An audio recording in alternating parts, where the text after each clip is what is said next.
ಸರಿ ಮಾಡ್ಕೊಂಡ್ರೆ ಗ್ಯಾಂಗ್ರೀನ್ ಹೆಂಗೆ ಕಡಿಮೆ ಆಗುತ್ತೆ ಅನ್ನುವಂಥದ್ದು ಇದು ವೆರಿಕೋಸ್ ವೇನ್ ಅಲ್ಸರ್ ಅಂತಲೇ ಕರೀತಾರೆ. ವೆರಿಕೋಸ್ ವೇನ್ ಅಲ್ಸರ್ ಕಾಣಿಸ್ತಾ ಇರಲ್ಲ ಹಿಂದ್ಗಡೆ, ವೆರಿಕೋಸ್ ವೇನ್ ಅಲ್ಸರ್ ಅಂತಲೇ ಕರೀತಾರೆ. ಅವ್ರ ಕಾಲಿನ ಕಲ್ಲರ್ ಕಂಪ್ಲೀಟ್ ಕಪ್ಪಾಗಿದೆ, ಅದ್ರ ಜೊತೆಗೆ ಒಂದು ದೊಡ್ಡ ಗಾಯ ಆಗಿದೆ. ವೆರಿಕೋಸ್ ವೇನ್ ಅಲ್ಸರ್ ಕಂಪ್ಲೀಟ್ ಕಾಲಿನ ಕಲ್ಲರ್ ಕಪ್ಪಾಗಿದೆ, ಅದ್ರ ಜೊತೆಗೆ ಒಂದು ದೊಡ್ಡ ಗಾಯ ಆಗಿದೆ. ವೆರಿಕೋಸ್ ವೇನ್ ಅಲ್ಸರ್ ಅಂತಲೇ ಕರೀತಾರೆ. ಇದು ಸ್ಟೋರಿ ಏನಂತ ಹೇಳಿದ್ರೆ ಇದು ದಾವಣಗೆರೆಯಲ್ಲಿ ಆಗಿರುವಂಥದ್ದು. ಇವರು retired SP superintendent of police ಆಗಿ ರಿಟೈರ್ಡ್ ಆಗಿದ್ದಾರೆ. ಅವ್ರ ಹೆಸರು ಹೇಳಿದ್ರೆ ಗೊತ್ತಾಗ್ಬೋದು, ಸರಿ ಗೊತ್ತಾಗ್ಬೋದೇನೋ, ಹೇಳಲ್ಲ ಬಿಡಿ. ಅವರಿಗೆ ಕಳೆದ 10 ವರ್ಷದಿಂದ ವೆರಿಕೋಸ್ ವೇನ್ ಪ್ರಾಬ್ಲಮ್ ಕಂಪ್ಲೇಂಟ್ ಆಗುತ್ತಲ್ಲ, ಆ ರೀತಿ ಪ್ರಾಬ್ಲಮ್. ಒಂದು ಕಾಲಕ್ಕೆ 3 ಸರಿ ಸರ್ಜರಿ ಮಾಡಿದ್ದಾರೆ, 10 ಲಕ್ಷ ಖರ್ಚು ಮಾಡಿದ್ದಾರೆ. 2021ರಲ್ಲಿ ಸಣ್ಣ ಗಾಯ ಆಗಿತ್ತು, ಓಪನ್ ಆಗಿ ಗಾಯ ಆಯಿತು. ಎಷ್ಟೇ ಆಯಿಂಟ್ಮೆಂಟ್ ಹಾಕಿ ಎಷ್ಟೇ ಟ್ಯಾಬ್ಲೆಟ್ ತಿನ್ನಿ ಏನು ಚೇಂಜಸ್ ಆಗಿಲ್ಲ. ವಿಪರ್ಯಾಸರು ಅಂತ ಹೇಳಿದ್ರೆ ಮಗ ಡಾಕ್ಟ್ರು ಮಂಜುನಾಥ್ ಅಂತೇಳಿ ದಾವಣಗೆರೆಯಲ್ಲಿ ಫೇಮಸ್ ಆದಂಥ ಡಾಕ್ಟರ್ ಒಬ್ಬರು ಇದ್ದಾರೆ, ಮಂಜುನಾಥ್ ಅಂತೇಳಿ ಅವ್ರ ಹೆಸರು. ಅವ್ರ ಅಪ್ಪ ಇದು 2024 ತನಕ ನೋಡಿದ್ರು. ವಿಪರೀತ ಕಾಲು ನೆಕ್ಸ್ಟ್ ಲೆವೆಲ್ಗೆ ಕೊಲೆಗೆ ಸ್ಟಾರ್ಟ್ ಆಯಿತು. 2024 ಮಾರ್ಚಲ್ಲಿ ಅಪ್ಪನ್ನ ಕರ್ಕೊಂಡು ಬೆಂಗಳೂರಿನ ಅಪೋಲೋ ಹಾಸ್ಪಿಟ್ಲಿಗೆ ಬಂದರು. ಮಗ ಬಂದ ಕೂಡಲೇ ಅಪೋಲೋ ಹಾಸ್ಪಿಟ್ಲಲ್ಲಿ ರಿಪೋರ್ಟ್ ತೆಗೆದು ಹೇಳಿದ್ರು, ನಿಮ್ಮ ಅಪ್ಪನಿಗೆ ಇಲ್ಲಿ ತನಕ ಸೆನ್ಸೇಷನ್ ಇಲ್ಲ ಕಾಲಲ್ಲಿ, ಅದಕ್ಕೆ ಗಾಯ ವಾಸಿ ಆಗ್ತಾ ಇಲ್ಲ. ಗಾಯ ವಾಸಿ ಆಗ್ಬೇಕಂದ್ರೆ ಕಾಲನ್ನು ಇಲ್ಲಿ ತನಕ ಕಟ್ ಮಾಡಿ ತೆಗಿಬೇಕು ಅಂತ 72 ವರ್ಷ ಅಪ್ಪಗೆ. ಅಪ್ಪ ಹೇಳೋದು 72 ವರ್ಷನೇ ಆಗ್ಬಿಟ್ಟಿದೆ, ನಿನ್ನ ಮೇಲೆ ಕಾಲು ಕಟ್ ಮಾಡ್ಕೊಂಡು ನಂಗೆ ಇದ್ರ ಮೇಲೆ ಕೊಟ್ಕೊಂಡು ನನ್ನಂತೂ ನಡೆಯೋಕ್ಕಾಗಲ್ಲ, ಎಷ್ಟು ಟೈಮ್ ಇರ್ತಾರೋ ಇರಲಿ. ಮಗ ಹೇಳೋದು ಬೇಡ, ಏನಾಗಲ್ಲ ಕಟ್ ಮಾಡೋಣ ಅಂತ ಹೇಳಿ ಎರಡೇ ವಾದ. ರಿಸೆಪ್ಷನ್ ಕೂತ್ಕೊಂಡು ಇಬ್ರು ಡಿಸ್ಕಸ್ ಮಾಡ್ತಾ ಇರ್ಬೇಕಾದ್ರೆ ಮಗನ ಪರಿಚಯದವರು ರಿಟೈರ್ಡ್ ಡಾಕ್ಟರ್ ಬಂದ್ರಂತೆ, ಕೇಳಿದ್ರು ಸ್ಟೋರಿ ಏನು ಅಂತೇಳಿ. ಅವರು ಸ್ಟೋರಿ ಕೇಳಿ ಆದ್ಮೇಲೆ ಹೇಳಿದ್ರಂತೆ, ಅಯ್ಯೋ ಕಾಲೇನು ಕಟ್ ಮಾಡೋದು ಬೇಡ, ನನಗೂ ಗ್ಯಾಂಗ್ರೀನ್ ಇತ್ತು 3.5 ವರ್ಷದಿಂದ. ನಾನು ನನ್ನ ಮಗ ಅಮೆರಿಕದಲ್ಲಿ ವರ್ಕ್ ಮಾಡ್ತಾನೆ, IT ಕೆಲಸ ಮಾಡ್ತಾನೆ. ಮಗನಿಗೆ ಹೇಳಿದ್ದೆ, ಫೋಟೋ ಕಳಿಸಿದಾಗ ಅವ್ನು ಹೇಳ್ದ, ಅಪ್ಪ ನೀವೇನು ಕಾಲು ಸರ್ಜರಿ ಕಟ್ಟೇನು ಮಾಡೋದು ಬೇಡ, ನಾನೊಂದು ಮೆಷಿನ್ ಯೂಸ್ ಮಾಡ್ತೇನೆ, ನಾನು ಕೂತ್ಕೊಂಡೇ ಕೆಲಸ ಮಾಡೋದ್ರಿಂದ ನಾನೊಂದು ಮೆಷಿನ್ ಯೂಸ್ ಮಾಡ್ತಾ ಇದ್ದೀನಿ ಬ್ಲಡ್ ಸರ್ಕ್ಯುಲೇಷನ್ಗೆ. ಒಂದು 4-5 ತಿಂಗಳಿಂದ ಯೂಸ್ ಮಾಡ್ತಿದ್ರೆ ಒಳ್ಳೆ ರಿಸಲ್ಟ್ ಇದೆ, ನೀವು ಟ್ರೈ ಮಾಡಿ.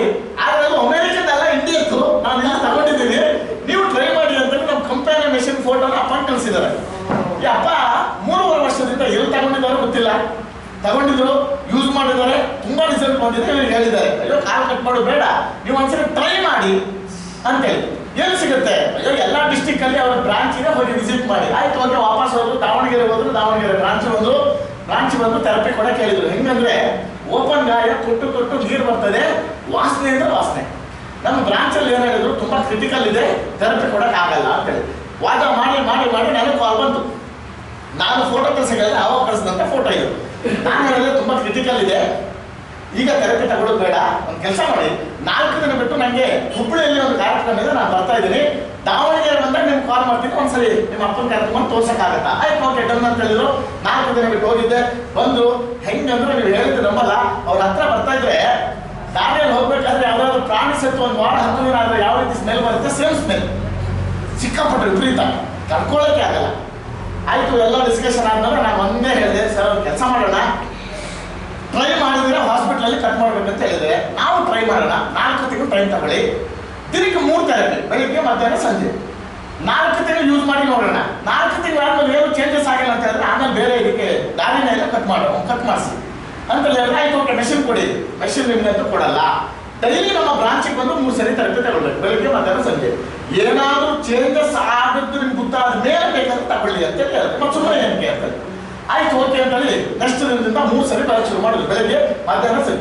ಅವ್ರು ಬಂದು ಕೂತ್ಕೊಂಡ್ರೆ ಉಳಿದಂಥವರೆಲ್ಲ ಇದ್ದವರು ಯಾರು ಕೂತ್ಕೊಂತಾರೆ, ಅಷ್ಟು ವಾಸನೆ. ಕ್ಯಾಬಿನ್ ಒಳಗಡೆ ಕೂರಿಸಿ ನಮ್ಮ ಹುಡುಗ ಮಾಸ್ಕ್ ಹಾಕೊಂಡು ಒಳಗಡೆ ಕ್ಯಾಬಿನಲ್ಲಿ ಕೂರಿಸೋದು, ಥೆರಪಿ ಕೊಡೋದು, ವಾಪಸ್ ಹೊರಗಡೆ ಬರೋದು, ಹಿಂಗೆ ಮಾಡ್ತಾ ಇದ್ದ. ನನಗೆ 13 ದಿನ ಬಿಟ್ಟು ಕಾಲ್ ಬಂತು. ನಮ್ಮ ಹುಡುಗ ಏನಾದ್ರು ಅಂದ್ರೆ, ಸರ್ ಬಂದಿದ್ದಾರೆ, ವಿಪರೀತ ಗಲಾಟೆ ಮಾಡ್ತಾ ಇದ್ದಾರೆ ಅಂದ್ರು. ನಾನು ಕೇಳಿದ್ರೆ ಯಾಕೆ? ನಿನ್ನ ನೈಟ್ ಫುಲ್ ನಿದ್ದೆ ಇಲ್ಲಂತೆ, ಕಾಲು ಗಾಯ ವಿಪರೀತ ತುರ್ಕೆ ಸ್ಟಾರ್ಟ್ ಆಗಿಬಿಟ್ಟಿದೆ ಅಂತ ಹೇಳಿ. ತುರ್ಕೆ ಸ್ಟಾರ್ಟ್ ಆಗಿದೆ ಅಂತ ಹೇಳಿದ್ರೆ ಏನ್ ಅಂತ ಹೇಳಿ, ಸೆನ್ಸೇಷನ್ ಸ್ಟಾರ್ಟ್ ಆಗಿದೆ. ನಾನು ಅವ್ರ ಹತ್ರ ಏನು ಮಾತಾಡಕ್ ಹೋಗಿಲ್ಲ, ಅವ್ರ ಮಗನ ಕಾಲ್ ಮಾಡಕ್ಕೆ ಹೇಳಿ, ಅವ್ರಿಗೆ ಅರ್ಥ ಆಗುತ್ತೆ. ಆಯ್ತು ಓಕೆ ಅಂತೇಳಿ ಮಗ ಕಾಲ್ ಮಾಡಿದ್ರು. ನಾನು ಹೇಳಿದೆ, ಸರ್ ತುರ್ಕೆ ಸ್ಟಾರ್ಟ್ ಆಗಿದ್ದೆ ಹೌದಾದ್ರೆ ನಾನು ಗ್ಯಾರಂಟಿ ಕೊಡ್ತೀನಿ, ಬೇಕಂದ್ರೆ 4 ತಿಂಗಳಲ್ಲಿ ನಿಮ್ಮ ಅಪ್ಪನ ಕಾಲು ಸರಿ ಆಗುತ್ತೆ 100%. ಈಗ ಬೇಕಾದ್ರೆ ತಗೊಂಡೋಗಿ ಅಂತೇಳಿ ಆಯ್ತು ಓಕೆ ತಗೊಂಡೋದ್ರು. ನನಗೆ ಈ ಅಪ್ಪನೇ ಕಾಲ್ ಮಾಡಿದ್ರು, 57 ದಿನ ಬಿಟ್ಟು ಕಾಲ್ ಮಾಡಿ 57 ಡೇಸ್ ಬಿಟ್ಟು ಕಾಲ್ ಮಾಡಿದ್ರು.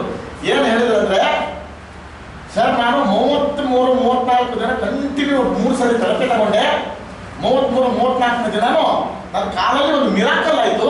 ಆ ಮಿರಾಕಲ್ ಆದ ದಿನನೇ ಮೆಷಿನ್ ತಗೊಂಡು ಹೋಗಿ ದೇವರ ಕೋಣಲ್ಲಿ ಇಟ್ಟು ಥೆರಪಿ ತಗೊಳ್ಬೇಕಾದ್ರೆ ಹೊರಗಡೆ ಒಂದು ಥೆರಪಿ ತಗೋತೀನಿ, ಥೆರಪಿ ಮುಗಿದ ಮೇಲೆ ವಾಪಸ್ ತಗೊಂಡೋಗಿ ದೇವರ ಕೋಣಲ್ಲಿ ಮೆಷಿನ್ ಇಡ್ತಾ ಇದ್ದೀನಿ ಅಂತ ಹೇಳಿದ್ರು. ನಾನು ಹೇಳಿದೆ, ನಿಮ್ಗೆ ತಲೆಗೆಲೆ ಕೆಟ್ಟಿದ್ಯಾ, ಕಾಲಿನ ಮೆಷಿನ್ ಯಾರಾದ್ರು ದೇವರ ಕೋಣಲ್ಲಿ ಇರ್ತಾರ ಕೇಳಿದೆ. ಅವ್ರು ಅವಾಗ ಒಂದು ವಿಚಾರ ಹೇಳಿದ್ರು, ನೋಡಿ ಒಂದು ಫೋಟೋ ಕಳಿಸ್ತೀನಿ, ಇವತ್ತಿಗೆ 57 ದಿನ ನೋಡಿ ಇಡ್ಬೇಕಾ ಬೇಡ ಅಂತ ಹೇಳಿ ನೀವೇ ಡಿಸೈಡ್ ಮಾಡಿ ಅಂತ ಹೇಳಿ ಈ ಫೋಟೋ ಕಳಿಸಿದ್ರು. ನನಗೆ ಎಷ್ಟು ಆಶ್ಚರ್ಯ ಆಯ್ತು ಅಂತ ಹೇಳಿದ್ರೆ, ಬ್ಲಡ್ ಸರ್ಕ್ಯುಲೇಷನ್ ಇಂದ ಹೀಗೂ ಆಗತ್ತಾ ಅನ್ನುವಂಥದ್ದು ಇದರಲ್ಲಿ ನನಗೆ ಗೊತ್ತಾಯ್ತು. ಇದರಲ್ಲಿ ನೀವು ನೋಡಿ ಅಷ್ಟು ಡೀಪ್ ಆಗಿರುವಂತಹ ಗಾಯ ಅನ್ನುವಂಥದ್ದು ಫೀಲ್ ಆಗಿ ಬಂದಿದೆ. ಒಂದನೇದು. ಎರಡನೇದು ಕಪ್ಪು ಕಲರ್ ಇತ್ತು, ಡಾಂಬರ್ ಕಲರ್ ಹೇಗಿತ್ತು ಆ ರೀತಿ ಕಪ್ಪು ಕಲರ್ ಇರುವಂತಹ ಕಾಲು ಒರಿಜಿನಲ್ ಕಲರ್ ಬಂದಿದೆ. ಮೈ ಬಣ್ಣ ಯಾವ ರೀತಿ ಇದೆ ಅದೇ ಒರಿಜಿನಲ್ ಕಲರ್ ಬಂದಿದೆ. ನಾನು ಏನು ಹಚ್ಚಿದ್ರೆ ಆಗ್ತಾ ಇರಲಿಲ್ಲ. ನಾನು ಈ ಫೋಟೋ ತೋರಿಸಿ ಕಂಪೆನಿ ಮೆಷಿನು ಮಿರಾಕಲ್ ಮಾಡುತ್ತೆ ಅಂತ ಹೇಳ್ತಾ ಇಲ್ಲ. ನಮ್ಮ ದೇಹದಲ್ಲಿ ರಕ್ತ ಸಂಚಾರ ಚೆನ್ನಾಗಿ ಆಗೋಂಗೆ ನೋಡಿಕೊಂಡದ್ದೇ ಹೌದಾದ್ರೆ ನಮ್ಮ ದೇಹದಲ್ಲಿ ಸೆಲ್ಫ್ ಹೀಲಿಂಗ್ ಕೆಪಾಸಿಟಿ ಅಂತೇಳಿ ಒಂದಿದೆ, ಅದು ಕೆಲಸ ಮಾಡಲಿಕ್ಕೆ ಸ್ಟಾರ್ಟ್ ಮಾಡುತ್ತೆ. ಮೆಷಿನು ಒಳಗಡೆ ಹೋಗಿ ಎಲ್ಲ ರಿಪೇರಿ ಮಾಡಿ ಬಂದಿಲ್ಲ. ಏನ್ ಮಾಡ್ತು, ಬ್ಲಡ್ ಪಂಪ್ ಮಾಡಲಿಕ್ಕೆ ಸಹಾಯ ಮಾಡ್ತು. ಆ ಬ್ಲಡ್ ಸರ್ಕ್ಯುಲೇಷನ್ ಎನ್ನುವಂಥದ್ದು ನಿಧಾನ ಹೀಲಿಂಗ್ ಪ್ರೋಸೆಸ್ ಆಗಿ ಈ ರೀತಿ ರಿಸಲ್ಟ್ ಬಂತು. ಇದರಲ್ಲಿ ನೀವು ಒಂದೇ ಅರ್ಥ ಮಾಡ್ಕೊಳ್ಳಿ, ನಮ್ಮ ದೇಹದಲ್ಲಿ ರಕ್ತ ಸಂಚಾರವನ್ನು ಸರಿ ಮಾಡಿಕೊಂಡ್ರೆ ಯಾವುದೇ ರೀತಿಯಾದಂತಹ ಪ್ರಾಬ್ಲಮ್ ಇದ್ರೆ ಅದರಿಂದ ಹೊರಗಡೆ ತಗೊಂಡು ಬರುವಂತಹ ಕೆಪಾಸಿಟಿ ನಮ್ಮ ಬ್ಲಡ್ ಸರ್ಕ್ಯುಲೇಷನ್ ಇದೆ ಅನ್ನುವಂಥದ್ದು ನಿಮ್ಗೆ ಗೊತ್ತಾಗುತ್ತೆ. ಅರ್ಥ ಆಗಿದೆ? ಇದು ರಕ್ತ ಸಂಚಾರ ಎಷ್ಟು ಇಂಪಾರ್ಟೆಂಟ್ ಅನ್ನುವಂಥದ್ದು ಒಂದನೇ. ಎರಡನೇದು, ದಿನದಿಂದ ದಿನಕ್ಕೆ ರಕ್ತ ಸಂಚಾರ ಕಾರಣ ಹೆಂಗಾಗುತ್ತೆ ಅನ್ನೋದು ಎರಡನೇದು. ಇದು ತುಂಬಾ ಇಂಪಾರ್ಟೆಂಟ್. ನೋಡಿ, ಹಾರ್ಟ್ ಇರುತ್ತೆ, ಹಾರ್ಟ್ ಏನ್ ಕೆಲಸ ಮಾಡುತ್ತೆ, ಬ್ಲಡ್ ಪಂಪ್ ಮಾಡಿ ದೇಹದ ಎಲ್ಲ ಕಡೆ ಕಳಿಸುವಂತ ಕೆಲಸ ಹಾರ್ಟ್ ಮಾಡುತ್ತೆ. ಹೆಂಗ್ ಮಾಡುತ್ತಂದ್ರೆ, ದಿನದ 24 ಗಂಟೆ ವರ್ಷದ 365 ದಿನ 1 ಸೆಕೆಂಡ್ ರೆಸ್ಟ್ ಇಲ್ಲದೆ ಕೆಲಸ ಮಾಡುವಂತ ಏಕೈಕ ಅಂಗ ಅಂದ್ರೆ ಹಾರ್ಟ್ ಮಾತ್ರ. ಬ್ರೈನ್ ಸಹ ರೆಸ್ಟ್ ಮಾಡುತ್ತೆ. ಯಾವಾಗ? ರಾತ್ರಿ ಮಲ್ಕೊಂಡಿರ್ಬೇಕಂದ್ರೆ. ಈಗ ನೋಡಿ, ರಾತ್ರಿ ಮಲ್ಕೊಂಡಿರ್ತೀವಿ, ದೇಹದಲ್ಲಿರುವಂತ ಎಲ್ಲ ಅಂಗಾಂಗಗಳು ರೆಸ್ಟ್ ಮಾಡಿ ಹೋಗುತ್ತೆ. ಆದ್ರೆ ಹಾರ್ಟ್ ಮಾತ್ರ ರೆಸ್ಟ್ ಮಾಡಿ ಹೋಗಕ್ಕೆ ಸಾಧ್ಯನೇ ಇಲ್ಲ. ಇವತ್ತು ನಮ್ಮ ಹಾರ್ಟ್ ತಿಳ್ಕೊಂತು, ಏನು ಡೈಲಿ ರಾತ್ರಿ ಆದ್ರೆ ಸಾಕು ಎಲ್ಲ ರೆಸ್ಟಿಗೆ ಹೋಗಿ ಬರ್ತೀರಾ, ನಾನೊಬ್ಬ 24 ಗಂಟೆ ಕೆಲಸ ಮಾಡಬೇಕು, ಇವತ್ತೊಂದು ದಿನ ಶನಿವಾರ ಅಲ್ಲ ಸ್ಪೆಷಲ್ ಡ್ಯೂಟಿ ಮಾಡೋಣ ಅಂತ ಹೇಳಿ ಒಂದು 5 ನಿಮಿಷ ಹಿಂಗೆ ರೆಸ್ಟಿಗೆ ಹೋಗಿ ಬಂತು ಅಂತ ಏನಾಗುತ್ತೆ, 5 ನಿಮಿಷ ಬೇಡ, 1 ಮಿಲಿ ಸೆಕೆಂಡ್ ರೆಸ್ಟಿಗೆ ಹೋಯ್ತು ಅಂತ ಹೇಳಿದ್ರೆ ರೆಸ್ಟಿಗೆ ಹೋದಂತ ವ್ಯಕ್ತಿ ವಾಪಸ್ ಬರಕ್ಕಾಗಲ್ಲ. ಪರ್ಮನೆಂಟ್ ರೆಸ್ಟ್ ಅಂತೇಳಿ ಕರೀತಾರೆ. ಅಂದ್ರೆ ಇದರಲ್ಲಿ ಅರ್ಥ ಇದೆ ಏನಿಲ್ಲ, ಮನುಷ್ಯ ಆಕ್ಟಿವ್ ಆಗಿದ್ದು ನಡೆದಾಡ್ಬೇಕಾದ್ರೆ ಮಾತ್ರ ಬ್ಲಡ್ ಪಂಪ್ ಆದ್ರೆ ಸಾಕಾಗಲ್ಲ. ರಾತ್ರಿ ನಿದ್ದೆ ಮಾಡಬೇಕಾದ್ರೂ ದೇಹದಲ್ಲಿರುವಂತಹ ಎಲ್ಲ ಅಂಗಾಂಗಗಳಿಗೆ ಸರಿಯಾಗಿ ಬ್ಲಡ್ ಪಂಪ್ ಆದ್ರೆ ಮಾತ್ರ ಉಸಿರಾಟ ಸಾಧ್ಯ. 1 ಮಿಲಿ ಸೆಕೆಂಡ್ ಬ್ಲಡ್ ಪಂಪ್ ನಿಂತು ಉಸಿರಾಟ ಸಹ ನಿಂತೋಗುತ್ತೆ ಅಂತಂದ್ರೆ ಅರ್ಥ ಆಗಿದೆ. ಹಾಗಾದ್ರೆ ಹೆಂಗೆ ಕೆಲಸ ಹೆಂಗೆ ಮಾಡುತ್ತೆ, ಸ್ವಲ್ಪ ಸೈಂಟಿಫಿಕ್ ಆಗಿದೆ ಕೆಲಸ, ಸೈಂಟಿಫಿಕ್ ಆಗಿ ಕೆಲಸ ಮಾಡುತ್ತೆ. ತುಂಬಾ ಈಸಿಯಾಗಿ ತಿಳಿಸ್ಕೊಡ್ತೀನಿ, ನಿಮ್ಗೆ ಅರ್ಥ ಆಗುತ್ತೆ. ನೋಡಿ, ಹಾರ್ಟ್ ಬ್ಲಡ್ ನ ಪಂಪ್ ಮಾಡಿ ಡೈರೆಕ್ಟ್ ಕಳ್ಸಲ್ಲ, ಫಸ್ಟ್ ಲಂಗ್ಸ್ ಕಳ್ಸುತ್ತೆ, ಶ್ವಾಸಕೋಶ ಕಳ್ಸುತ್ತೆ. ಯಾಕೆ ಒಳಗಡೆ ಎಳ್ಕೊಂಡಾಗ ಆಕ್ಸಿಜನ್ ಒಳಗಡೆ ಹೋಗುತ್ತೆ, ಹೊರಗಡೆ ಬರ್ಬೇಕಾದ್ರೆ ಇಂಗಾಲದ ಡೈಆಕ್ಸೈಡ್ ಬರುತ್ತೆ. ನೋಡಿ, ಒಳಗಡೆ ಹೋಗುವಂತ ಆಕ್ಸಿಜನ್ ಆಮ್ಲಜನಕ ಲಂಗ್ಸಿಗೆ ಹೋಗಿ ಅಲ್ಲಿಂದಲೇ ವಾಪಸ್ ಬರಲ್ಲ. ಒಳಗಡೆ ಹೋಗುವಂತ ಆಮ್ಲಜನಕ ದೇಹದ ಕಣಗಳಿಗೆ ಹೋಗ್ಬೇಕು. ಆ ಕೆಲಸ ನೋಡ್ಕೊಂಡು ಹೋಗ್ತಿದ್ದು ನಮ್ಮ ಹಾರ್ಟ್ ಏನ್ ಮಾಡುತ್ತೆ, ಹಾರ್ಟ್ ಬ್ಲಡ್ ನ ಪಂಪ್ ಮಾಡಿ ಲಂಗ್ಸ್ ಕಳಿಸುತ್ತೆ. ಲಂಗ್ಸು ಆ ರಕ್ತದ ಜೊತೆ ಆಮ್ಲಜನಕನ ಮಿಕ್ಸ್ ಮಾಡಿ ವಾಪಸ್ ಹಾರ್ಟಿಗೆ ಕಳಿಸುವಂತ ಕೆಲಸ ನಮ್ಮ ಲಂಗ್ಸ್ ಮಾಡುತ್ತೆ. ಯಾವಾಗ ನಮ್ಮ ಹಾರ್ಟಿಗೆ ಆಕ್ಸಿಜನೇಟೆಡ್ ಬ್ಲಡ್ ಬರುತ್ತೋ ಅವಾಗ ನಮ್ಮ ಹಾರ್ಟು 4 ವಿಭಾಗಗಳಾಗಿ ಎಲ್ಲ ಕಡೆ ಕಳಿಸುವಂತ ಕೆಲಸ ಮಾಡುತ್ತೆ. ಕೇಳಿದ್ರ? 5ನೇ ಕ್ಲಾಸ್ ಪಾಠದಲ್ಲಿ ಓದಿದೀವಿ, ಜ್ಞಾಪಕ ಇದೆಯಾ? ಏನು ಅಪಧಮನಿಗಳು ಅಭಿಧಮನಿಗಳು ಅಂತ ಕರೀತಾರೆ, ಗೊತ್ತಾ? ಅಂದ್ರೆ ಹಾರ್ಟ್ ಪಂಪ್ ಮಾಡಿ ಬ್ಲಡ್ ಅನ್ನ ಪಂಪ್ ಮಾಡಿ ಕಳಿಸುತ್ತಲ್ಲ, ಕಳಿಸ್ಬೇಕಾದ್ರೆ ಹೋಗುವಂತ ದಾರಿ ಇದೆಯಲ್ಲ ಅದೆಲ್ಲ ಅಪಧಮನಿಗಳು.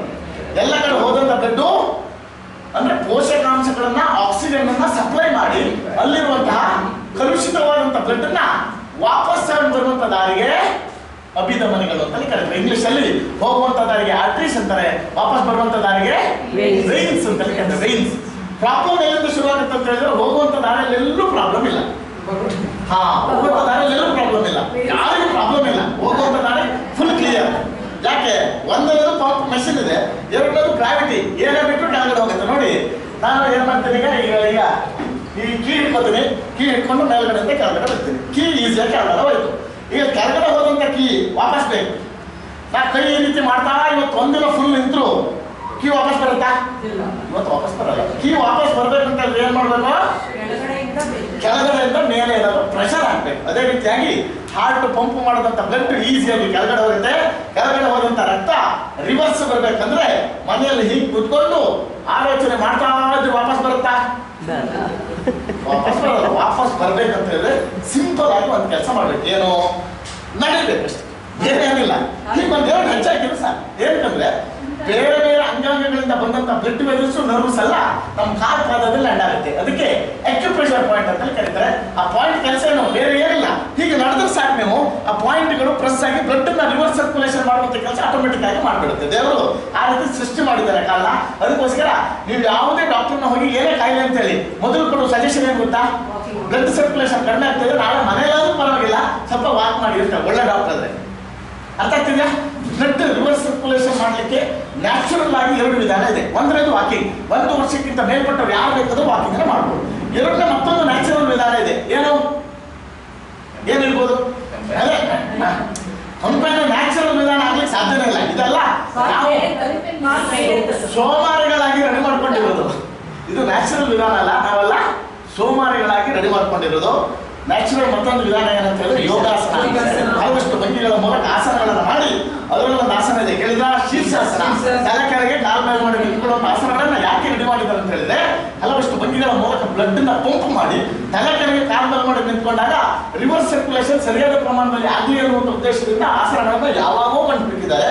ಆದ್ರೆ ನೀವು ಹೇಳ್ಬೋದು ಈಗ ಸರ್ ನಂಗೆ ಡೈಲಿ 5 ಕಿಲೋಮೀಟರ್ ವಾಕಿಂಗ್ ಮಾಡೋಕ್ಕಲ್ಲ ಸಾಧ್ಯ ಇಲ್ಲ, ನಾನು ನಾಳೆಯಿಂದ ಮನೆಗೆ ಹೋಗಿ ತಲೆ ಕೆಳಗೆ ಕಾಲ್ ಮೇಲೆ ನಿಂತ್ಕೊಂಡು ಕೆಳಗಡೆ ಇರುವಂತ ರಕ್ತ ನಲ್ಲ ಬೇಕಾದ್ರೆ ವಾಪಸ್ ಕಳಿಸ್ಬೋದು ಅಂತ ಹೇಳಿ ನಿಂತ್ಕೊಳ್ಳಕ್ ಹೋದ್ರೆ ಏನಾಗುತ್ತೆ? ಅಭ್ಯಾಸ ಇದ್ರೆ ರಕ್ತ ಕೆಳಗಡೆ ಬರುತ್ತೆ, ಅಭ್ಯಾಸ ಇಲ್ಲ ಅಂತ ಹೇಳಿದ್ರೆ ರಕ್ತ ಕೆಳಗಡೆ ಬರುತ್ತೋ ಇಲ್ಲೋ ಗೊತ್ತಿಲ್ಲ. ಆದ್ರೆ ನೆಕ್ಸ್ಟ್ ದಿನದಿಂದ ಮುಖ್ಯ ಒಂದು ಬೆಲ್ಟ್ ಅಂತೂ ಪಕ್ಕ ಬರುತ್ತೆ. ಯಾಕಂತ ಹೇಳಿದ್ರೆ ಯೋಗ ಅನ್ನುವಂಥದ್ದು ಯಾವ ಇದನ್ನು ಬೇಕಾದ್ರೂ ಮಾಡ್ಬೋದು, ಆದ್ರೆ ಅಭ್ಯಾಸ ಇದ್ರೆ ಮಾತ್ರ. ಅಭ್ಯಾಸ ಇದ್ರೆ ಡೈರೆಕ್ಟ್ ಆಗಿ ಹೋಗಿ ಮಾಡ್ತೀನಿ ಅಂತ ಹೇಳಿದ್ರೆ ಮಾಡುವಂಥದ್ದು ಆಸನಗಳೆಲ್ಲ. ಹಾಗಾದ್ರೆ ನ್ಯಾಚುರಲ್ ಆಗಿರ್ತಕ್ಕಂಥ ವಾಕಿಂಗ್ ನಾನು ಮಾಡ್ತಾ ಇಲ್ಲ, ಯೋಗ ಮಾಡೋಣ ಅಂತ ಹೇಳಿದ್ರೆ ಅಭ್ಯಾಸನೇ ಇಲ್ಲ. ಆದ್ರೂ ಲೈಫ್ ಸ್ಟೈಲ್ ಇಂದ ಅಂದ್ರೆ ಕೆಲಸಗಳಕ್ಕೆಲ್ಲ ಮೆಷಿನ್ ಬಂದ್ಬಿಟ್ಟಿದೆ. ಕೆಲಸ ಮಾಡದೆ ಎಕ್ಸರ್ಸೈಸ್ ಮಾಡದೆ ಕೂತ್ಕೊಂಡು ನಿಂತ್ಕೊಂಡು ರಕ್ತ ಸಂಚಾರ ಕಡಿಮೆ ಆಗಿ ರಕ್ತ ಸಂಚಾರಕ್ಕೆ ಸಂಬಂಧಪಟ್ಟಂತ ಪ್ರಾಬ್ಲಮ್ಗಳು ಬರ್ತಾ ಇದೆ. ಅದನ್ನ ನಿವಾರಣೆ ಮಾಡುವುದಕ್ಕೆ ಅಲ್ಟಿಮೇಟ್ ಆಗಿ ಅಂದ್ರೆ ಪರ್ಯಾಯವಾಗಿ ಬೇರೆ ಏನಾದರೂ ಇದೆಯಾ ಕೇಳಿದ್ರೆ ಕಂಪ್ಯಾನಿಯನ್ ಅನ್ನುವಂಥದ್ದು ಪರ್ಯಾಯ ಚಿಕಿತ್ಸಾ ವಿಧಾನ ಅಂತ ಕರೀತಾರೆ. ಪರ್ಯಾಯ ಚಿಕಿತ್ಸಾ ವಿಧಾನ. ಏನ್ ಪರ್ಯಾಯ ಚಿಕಿತ್ಸಾ ವಿಧಾನ? ನಾನು ಮತ್ತೆ ಉಮೇಶ್ ಅವರು ಮತ್ತೆ ನಮ್ಮ ಶಿವರಾಜ್ ಸೇರ್ಕೊಂಡು ಒಂದು ಮೆಷಿನ್ ರೆಡಿ ಮಾಡಿ ನಿಮ್ಗೆಲ್ಲರೂ ತಗೊಳ್ಳಿ ಅಂತೇಳಿ ಕೊಟ್ಟಿರೋದು ಅಲ್ಲ. ಇದು ಮೆಡಿಕಲಿ ಡಿಸೈನ್ ಆದಂತಹ, ಮೆಡಿಕಲಿ ಇನ್ವೆಂಟ್ ಮಾಡಿದಂತಹ ಟೆಮ್ಸ್ ಮತ್ತೆ EMS ಅನ್ನುವಂಥ 2 ಟೆಕ್ನಾಲಜಿಗಳ ಮೂಲಕ ಒಂದು ಮೆಷಿನ್ ರೆಡಿ ಮಾಡಿದ್ದಾರೆ. ಆ ಮೆಷಿನ್ ನಮ್ಮ ಕಾಲ್ ಕೆಳಗಡೆ ಇಟ್ಕೊಂಡು ಥೆರಪಿ ತಗೊಂಡಾಗ ಅದರಲ್ಲಿ ಅಕ್ಯುಪಲ್ಸ್ ಅನ್ನುವಂಥ ಒಂದು ಟೆಕ್ನಾಲಜಿ ಇದೆ. ಅಕ್ಯುಪಲ್ಸ್ ಗೊತ್ತಿದೆಯಾ? ನೀವು ಥೆರಪಿ ತಗೊಂಡ್ಬೇಕಾದ್ರೆ ಜುಮ್ ಅನ್ನೋದಲ್ಲ, ಅದು ಅಕ್ಯುಪಲ್ಸ್ ಟೆಕ್ನಾಲಜಿ. ಆ ಟೆಕ್ನಾಲಜಿ ನಮ್ಮ ಕಾಲಿನ ಭಾಗದಲ್ಲಿರುವಂತಹ ಮಾಂಸಖಂಡಗಳನ್ನ ನರ್ವ್ಸ್ ನ ಸ್ಟಿಮ್ಯುಲೇಟ್ ಮಾಡಿ ಅದು ಉತ್ತೇಜನಗೊಳಿಸಿ ರಿವರ್ಸ್ ಸರ್ಕ್ಯುಲೇಷನ್ ಚೆನ್ನಾಗಿ ಮಾಡಲಿಕ್ಕೆ ಸಹಾಯ ಮಾಡುತ್ತೆ. ಒಂದು ಅರ್ಧ ಗಂಟೆ ಥೆರಪಿ ತಗೊಳ್ಳೋದ್ರಿಂದ ಒಬ್ಬ ಮನುಷ್ಯ 5 ಕಿಲೋಮೀಟರ್ ನಡೆದಾಗ ಎಷ್ಟು ಪ್ರಮಾಣದಲ್ಲಿ ಬ್ಲಡ್ ಸರ್ಕ್ಯುಲೇಷನ್ ಜಾಸ್ತಿ ಆಗುತ್ತೆ ಅಷ್ಟು ಪ್ರಮಾಣದಲ್ಲಿ ಬ್ಲಡ್ ಸರ್ಕ್ಯುಲೇಷನ್ ಜಾಸ್ತಿ ಮಾಡಲಿಕ್ಕೆ ಒಂದು ಅರ್ಧ ಗಂಟೆ ಥೆರಪಿ ನಿಮಗೆ ಸಹಾಯ ಮಾಡುತ್ತೆ. ಸುಮ್ಮನೆ 5 ಕಿಲೋಮೀಟರ್ ನಡೆದಷ್ಟು ಬ್ಲಡ್ ಸರ್ಕ್ಯುಲೇಷನ್ ಜಾಸ್ತಿ ಆಗುತ್ತೆ ಅಂತ ಹೇಳೋಕ್ಕಾಗಲ್ಲ. ಇದು ಮೆಡಿಕಲಿ ಅಪ್ರೂವ್ಡ್ ಮೆಷಿನ್ ಆಗಿರೋದ್ರಿಂದ ಆ ಒಂದು ಇದು ಮಾಡ್ತಾರೆ, ಅದರಲ್ಲಿ ಟೆಸ್ಟಿಂಗ್ ಮಾಡ್ತಾರೆ. ಒಬ್ಬ ಮನುಷ್ಯ ಥೆರಪಿ ತಗೊಳ್ಳೋದಕ್ಕಿಂತ ಮುಂಚೆ ಥೆರಪಿ ತಗೊಂಡು ಆದ್ಮೇಲೆ ಯಾವ ರೀತಿ ಬ್ಲಡ್ ಫ್ಲೋ ಇದೆ ಅಂತ ನೋಡಿದಾಗ ಒಬ್ಬ ಮನುಷ್ಯ 5 ಕಿಲೋಮೀಟರ್ ವಾಕಿಂಗ್ ಮಾಡಿದಾಗ ಎಷ್ಟು ಪ್ರಮಾಣದಲ್ಲಿ ಬ್ಲಡ್ ಸರ್ಕ್ಯುಲೇಷನ್ ಆಗುತ್ತೆ ಅಷ್ಟು ಪ್ರಮಾಣದಲ್ಲಿ ಬ್ಲಡ್ ಸರ್ಕ್ಯುಲೇಷನ್ ಅರ್ಧ ಗಂಟೆ ಥೆರಪಿ ತಗೊಳ್ಳೋದ್ರಿಂದ ಆಗುತ್ತೆ. ಈ ಒಂದು ಮೆಷಿನು ಹೆಸರು ಕಂಪ್ಯಾನಿಯನ್ ಅಂತೇಳಿ ಕರೀತಾರೆ. ಕಂಪ್ಯಾನಿಯನ್ ಅಂತಲ್ಲಿ ಯಾಕೆ ಇಟ್ಟಿದ್ದೀವಿ ಅಂತ ಹೇಳಿದ್ರೆ ಇಂಗ್ಲಿಷ್ ಅಲ್ಲಿ ಒಂದು ವರ್ಡ್ ಇದೆ ಕಂಪ್ಯಾನಿಯನ್ ಅಂತೇಳಿ. ಕಂಪ್ಯಾನಿಯನ್ ಅಂದ್ರೆ ಕನ್ನಡದಲ್ಲಿ ಜೊತೆಗಾರ ಅಂತೇಳಿ. ಆರೋಗ್ಯದ ಜೊತೆಗಾರ ಅನ್ನುವಂಥ ಒಂದು ನೀರಿಂಗನ್ನು ಇಟ್ಕೊಂಡು ಮೆಷಿನ್ ಹೆಸರನ್ನ ಕಂಪ್ಯಾನಿ ಅಂತ ಇಟ್ಟಿರೋದು. ಈ ಕಂಪ್ಯಾನಿ ಅನ್ನುವಂಥ ಮೆಷಿನ್ ಮೇಕ್ ಇನ್ ಇಂಡಿಯಾ ಅನ್ನುವಂಥ ಕಾನ್ಸೆಪ್ಟ್ ಮೂಲಕ ನಮ್ಮ ಭಾರತ ದೇಶದಲ್ಲಿ ರೆಡಿ ಮಾಡಿ 42 ಕಂಟ್ರಿಗಳಿಗೆ ಕಳಿಸ್ತಾ ಇದೀವಿ. 42 ಕಂಟ್ರೀಸ್ಗಳಿಗೆ ಕಳಿಸ್ತಾ ಇದೀವಿ. ಚಪ್ಪಾಳೆ ಇಲ್ವಾ? ನೋಡಿ ಯಾಕೆ ಯಾಕೆ ಯಾಕೆ ಚಪ್ಪಾಳೆ ಅಂತ ಹೇಳ್ತೀನಿ ನೋಡಿ. ಮೈಕಲ್ಲಿ ಮಾತಾಡ್ಬೇಕಂತೇಳಿ ಮಾತಾಡೋಕೆ ಶುರು ಮಾಡ್ತಾ ಇರ್ಬೇಕಾದ್ರೆ ಮೈಕು ಕರ ಶುರು ಆಯ್ತು. ಯಾಕೆ? ಇದು ಮೇಕ್ ಇನ್ ಇಂಡಿಯಾ ಅಲ್ಲ, ಇದು ಚೈನಾದಿಂದ ಮಾತಾಡುವಂತ ಮೈಕು ಚೈನದ್ದು, ಮಾತಾಡುವಂತ ಮೈಕು ಚೈನದ್ದು. ಎಲ್ಲರ ಕೈಯಲ್ಲಿ ಮೊಬೈಲ್ ಇದೆ. ವಿವೋ, ಓಪೋ, ಸ್ಯಾಮ್ಸಂಗ್, ಆಪಲ್ ಅಂತೇಳಿ ಹೆಸರಿದೆ. ಇಲ್ಲೇ ಮೈಸೂರಲ್ಲಿ ಹೋಗಿ ಇದು ಸಂಗೀತ ಸ್ಟೋರಲ್ಲೋ ಪೂರ್ವಿಕದಲ್ಲೋ ಎಲ್ಲೋ ಹೋಗಿ ತಗೊಂಡಿದ್ದೀವಿ ನಿಜ. ಆದ್ರೆ ಒಂದಾದ್ರೂ ಒಂದು ನಮ್ದಲ್ಲ, ಎಲ್ಲ ಬೇರೆ ದೇಶದಿಂದ ನಮ್ಮ ದೇಶಕ್ಕೆ ಬಂದಿರುವಂಥದ್ದು. ಮನೆಗೆ ಹೋಗಿ ಟಿವಿ ಹಾಕಿ, ವಾಷಿಂಗ್ ಮಿಷಿನ್ ಹತ್ರ ಹೋಗಿ, AC ಹತ್ರ ಹೋಗಿ, ಫ್ರಿಡ್ಜ್ ಹತ್ರ ಹೋಗಿ, ಹೆಸರು ಏನಿರುತ್ತೆ ಗೊತ್ತಾ? ಸ್ಯಾಮ್ಸಂಗ್, LG ಅಂತಲ್ಲಿ ಇರುತ್ತೆ. ಯಾವುದು ನಮ್ದಲ್ಲ, ಎಲ್ಲ ಸೌತ್ ಕೊರಿಯಾ, ನಾರ್ತ್ ಕೊರಿಯಾ ಅಲ್ಲಿಂದೆಲ್ಲ ಬಂದಿರುವಂಥದ್ದು. ನಮ್ಮ ಮನೆಯಲ್ಲಿ ಯೂಸ್ ಮಾಡುವಂತಹ 92% ಎಲೆಕ್ಟ್ರಾನಿಕ್ಸ್ ಗುಡ್ಸ್ಗಳು ಬೇರೆ ದೇಶದಿಂದ ನಮ್ಮ ದೇಶಕ್ಕೆ ಬರುತ್ತೆ. ಅಂಥದ್ರಲ್ಲಿ ಆರೋಗ್ಯ ಸುಧಾರಣೆ ಮಾಡುವಂಥದ್ದು ಉಪಕರಣ ಮೇಕ್ ಇನ್ ಇಂಡಿಯಾ ಕಾನ್ಸೆಪ್ಟ್ ಅಲ್ಲಿ ರೆಡಿಯಾಗಿ 42 ದೇಶಕ್ಕೆ ಬಳಸ್ತಾ ಇದೀವಿ.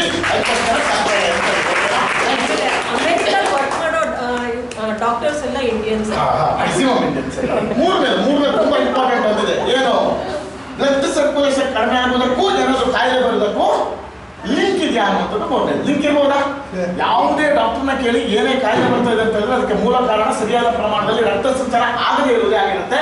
ಹೇಗೆ ಅಂತ ತಿಳಿಸ್ಕೊಡ್ತೀನಿ. ಅದಕ್ಕಿಂತ ಮುಂಚೆ ಯಾವ ಕಾಯಿಲೆ ಬಗ್ಗೆ ಅಂತ ಹೇಳಿದ್ರೆ ಶುಗರ್ ಬಗ್ಗೆ ನೋಡೋಣ. ಶುಗರ್ಗೂ ಬ್ಲಡ್ ಸರ್ಕ್ಯುಲೇಷನ್ಗೆ ಏನಾದ್ರು ಲಿಂಕ್ ಇದೆಯಾ ಅಂತ ಗೊತ್ತಾಗುತ್ತೆ ನನಗೆ. ಈಗ ಶುಗರ್ ಅನ್ನುವಂಥದ್ದು ವೆರಿ ಡೇಂಜರಸ್ ಕಾಯಿಲೆಯಲ್ಲಿ ಒಂದು ಗೊತ್ತಿದೆ. ಯಾಕಂದ್ರೆ ಈ ಶುಗರ್ ಅನ್ನುವಂಥದ್ದು ದೇಹದಲ್ಲಿರುವಂತಹ ಎಲ್ಲ ಅಂಗಾಂಗಗಳ ಕಾರ್ಯಕ್ಷಮತೆಯನ್ನ ಕಡಿಮೆ ಮಾಡಲಿಕ್ಕೆ ಯಾವುದಾದ್ರು ಕಾಯಿಲೆಗೆ ಸಾಧ್ಯತೆ ಕೇಳಿದ್ರೆ ಶುಗರಿಗೆ ಮಾತ್ರ ಸಾಧ್ಯ. ಆದ್ರೆ ನಾವೆಲ್ಲ ಏನ್ ಅನ್ಕೊಂಡಿದೀವಿ, ಶುಗರ್ ಕಾಮನ್, ಏನೇ ಶುಗರ್ ಕಾಮನ್ ಅಂತ ತಿಳ್ಕೊಂಡಿದ್ವಿ. ಯಾಕೆ ಹೇಳ್ತಾ ಇದ್ರು ಅಂದ್ರೆ ನಾನು ಮನ್ನೊಂದು ಕಾರ್ಯಕ್ರಮಕ್ಕೆ ಹೋದಾಗ ನನ್ನ ಪಕ್ಕದಲ್ಲಿ ಒಬ್ಬರು ಗೆಸ್ಟ್ ಕೊಟ್ಟಿದ್ರು. ಅವ್ರ ಹತ್ರ ಕೇಳಿದೆ, ಹೋದ್ ಕೂಡಲೇ ಸರ್ ಏನಾದ್ರು ಪ್ರಾಬ್ಲಮ್ ಇದೆಯಾ ಕೇಳಿದೆ. ಅವ್ರು ಹೇಳಿದ್ರು no I am perfectly all right. ಅದು ಏನೋ ಕಾಯಿಲೆ ಏನೋ ಪಕ್ಕ ಸರಿ ಇದ್ದೀನಿ ಅಂದ್ರು. 2 ನಿಮಿಷ ಬಿಟ್ಟು ಹೇಳಿದ್ರು, ಕೈ ಹೀಗೆ ಮಾಡ್ಕೊಂಡು, ಸರ್ ಸ್ವಲ್ಪ ಶುಗರ್ ಇದೆ ಅಂದ್ರು.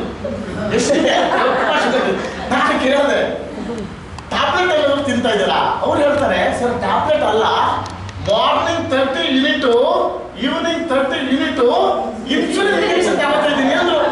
ನಾವು ಕೇಳಿದೆ, ಹಾಗಾದ್ರೆ 2 ನಿಮಿಷ ಮುಂಚೆ ಏನೋ ಪ್ರಾಬ್ಲಮ್ ಇಲ್ಲ, ಪರ್ಫೆಕ್ಟ್ಲಿ ಆಲ್ ರೈಟ್ ಅಂತ ಯಾಕೆ ಹೇಳಿದ್ರು ಕೇಳಿದೆ. ಅವ್ರು ಹೇಳ್ತಾರೆ, ಸರ್ ಶುಗರ್ ಅಲ್ವಾ, ಶುಗರ್ ಕಾಮನ್ ಅಲ್ವಾ, ಅದಕ್ಕೆ ಹೇಳಿಲ್ಲ ಅಂತ ಹೇಳಿದ್ರು. ಶುಗರ್ ಕಾಮನ್ ಆಗ್ಲಿಕ್ಕೆ ಸಾಧ್ಯನೇ ಇಲ್ಲ.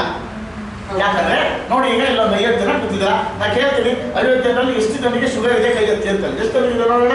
1 2 3 4 ಸುಮಾರು ಇದೆ. 1 2 3 4 5 6 7 8 9 10 11 12 50 ಜನ 12 ಜನರಿಗೆ ಶುಗರ್ ಇದೆ ಅಂತ ಕೈ ನೋಡಿ. 50ಕ್ಕೆ 50 ಕೈಯೂ ಮೇಲೆ ಬಂದಿದ್ರೆ ಶುಗರ್ ಕಾಮನ್. ಅರ್ಥ ಆಯ್ತಾ? 50 ಜನರಿಗೆ 50 ಕೈಯೂ ಮೇಲೆ ಬಂದಿದ್ರೆ sugar common.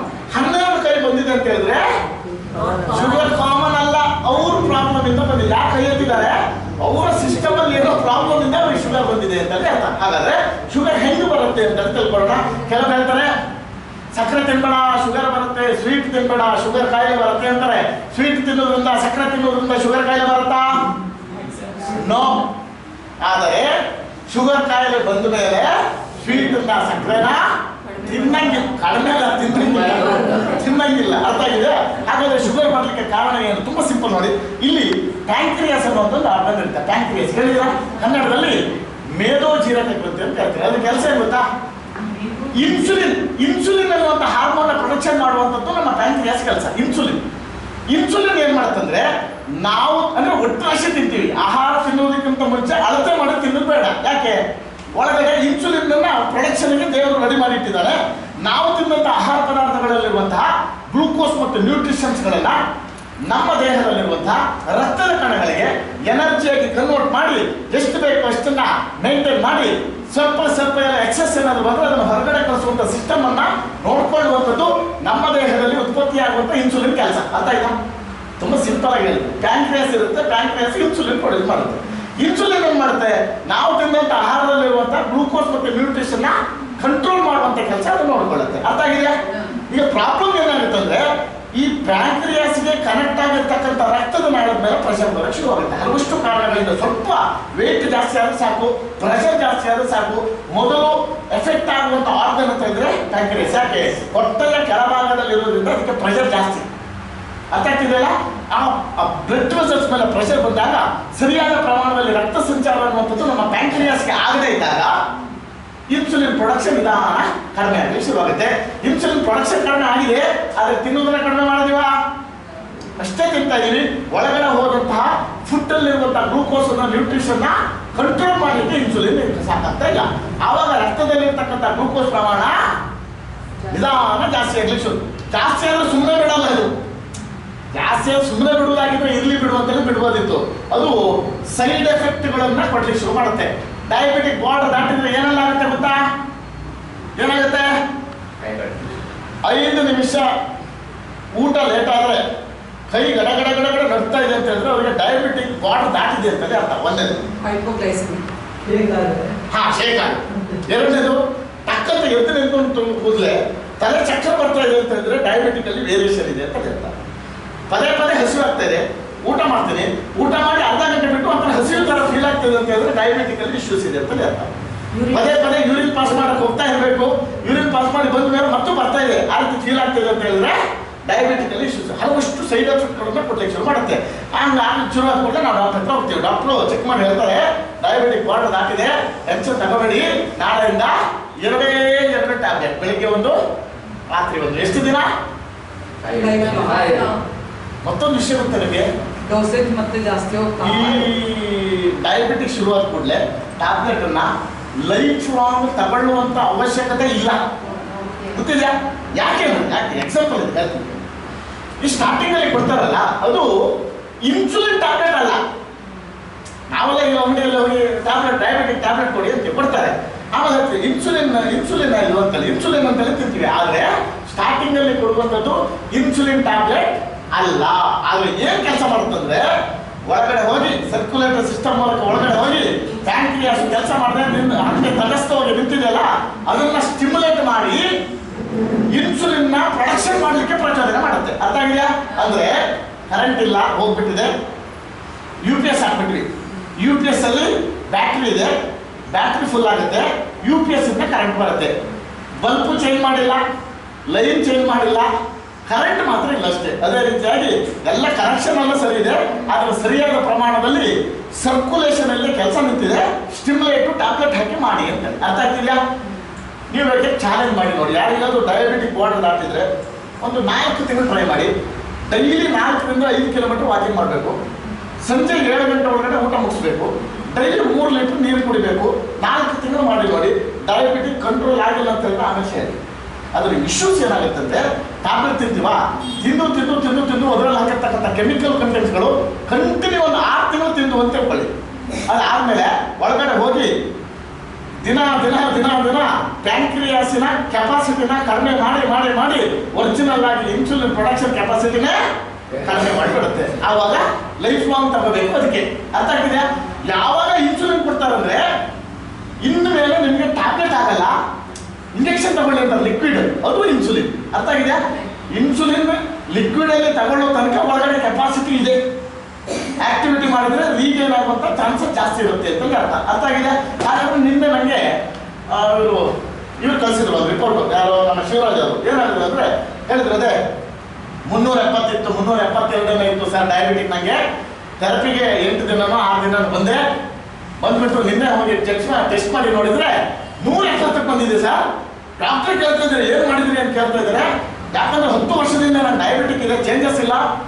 Morning 500 mg, evening 500 mg tablet ತಿಂತಾ ಇದ್ರಿ.